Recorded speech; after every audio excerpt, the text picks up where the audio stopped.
নমস্কাৰ বন্ধুসকল, মই এটা ভিডিঅ' আপোনালোকৰ মাজলৈ লৈ আহিছোঁ। সফল কেনেকৈ হ'ব পাৰি তাৰে কিছুমান আভাস। সফল কেনেকৈ হ'ব পাৰি এইটো এটা জীৱনৰ ডাঙৰ ট্ৰেজেডি। সফল সকলোৱে হ'ব বিচাৰে, কিন্তু কিয় আমি বাৰে বাৰে বিফল হওঁ?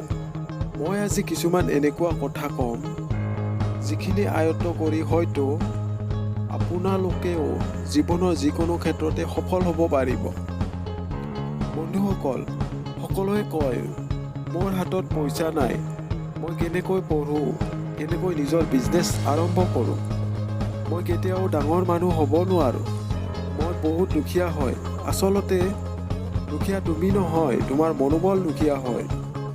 পৃথিৱীৰ বিখ্যাত মানুহবোৰ কোনো ধনী পৰিয়ালৰ পৰা নাছিল, তেওঁলোকো আমাৰ দৰে দুখীয়াই আছিল। সফল মানুহবোৰেও দিন আৰু ৰাতি মিলাই 24 ঘণ্টাই সময় পাইছিল, আৰু আমিও 24 ঘণ্টাই পাওঁ।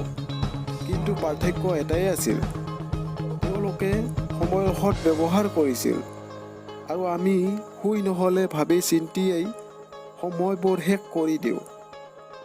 ধীৰুভাই আম্বানী, তেওঁ কোনো ধনী ঘৰৰ নাছিল। আমাৰ দৰে বেলেগৰ তাত কাম কৰিয়েই তেওঁ আজি বিখ্যাত, কাৰণ তেওঁ সময়ৰ সৎ ব্যৱহাৰ জানিছিল। ডক্টৰ APJ আব্দুল কালাম, যাক আমি মিছাইল মেন বুলি কওঁ, তেওঁ দুখীয়া পৰিয়ালৰ পৰাই আছিল। বাতৰি কাকত বিক্ৰী কৰি আৰু সময়ৰ সৎ ব্যৱহাৰ কৰি আজি পৃথিৱীৰ বিখ্যাত ব্যক্তিৰ এজন।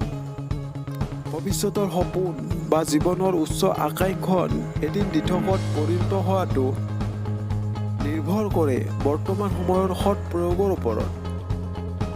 বন্ধুসকল, আমি যদি কোনো কাম আৰম্ভ কৰোঁ, তাৰ ৰাস্তা নিজে নিজে ওলাই যাব আৰু আমাৰ কাৰণে সহজ হৈ যাব, আৰু সফলতা এদিন আপোনাৰ হাতৰ মুঠিত আহি পৰিব। কিন্তু এইটো কথা মনত ৰাখিব যে এইটো কাম নোৱাৰোঁ, সেইটো কাম মই নোৱাৰোঁ, কিন্তু সেই আমি নোৱাৰা কামটোও বেলেগে কৰি আছে। গতিকে নোৱাৰা কাম একো নাই, যদিহে আপোনাৰ মনোবল দৃঢ় হয়। আৰু মহান ব্যক্তিবোৰৰ সেইটোৱেই আছিল মূল মন্ত্ৰ, যাৰ কাৰণে তেওঁলোক আজি মহান।